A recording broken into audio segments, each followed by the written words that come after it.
When I tell you anything is possible, listen to this. So there once was this little girl and she grew up on a farm in South Africa, but her parents were in this loveless marriage. So her father was a drunk and her mother always received the backlash from that, but thankfully the daughter never did. But that marriage comes to an end in a way that nobody expected. So one night her aunt gives her a call and she's like, "Hey, your father is on his way home and he's had way too many." So the father and his brother show up, and apparently these two men decide that they're going to take her and her mother out. So her mother and her father are arguing, and eventually her father takes, a pew pew and he shoots it through the bedroom door. And he's shooting through the bedroom door, and her mother's like, absolutely not. She has to put an end to this. So her mother grabs a pew pew of her own, completely unalives the father.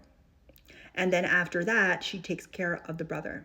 Now, of course, they end up having to go to court, and thank goodness it was ruled as self-defense. After this entire commotion, she can now live her life, and she finds passion in dance. She loves ballet. So by this time, she's 19. She has moved to the Big Apple, to NYC. She's in ballet school. She's living it up. Her mother is still in South Africa, but she does come down to visit every once in a while.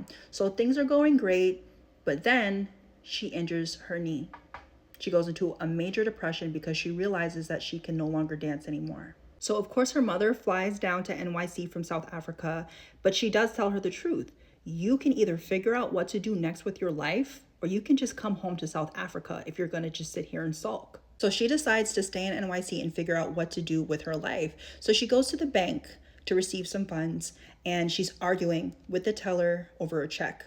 And this must have been quite the debacle, because an agent comes up to her and he says, "Hey, I'm an agent for, a talent agency, and we're looking for some actresses for a role." So this agent starts working with her because she has this thick South African accent, even though she's in NYC, because of course she's originally from a farm in South Africa. So she has this thick accent, and everybody around her has to keep correcting her as she learns to work on her English. So eventually she lands a role in the 1997 film, The Devil's Advocate, soon after the 2003 film, Monster. She then landed a partnership and became the face of Christian Dior. In 2007, she founded the African Outreach Project after major film success to protect African children from diseases. She then adopted one of those African children and named him Jackson. This woman, who kept going no matter where the wind may have taken her, all she knew is that she had to figure it out and she had to keep going. This is Charlize Theron.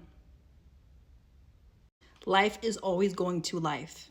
Just keep going.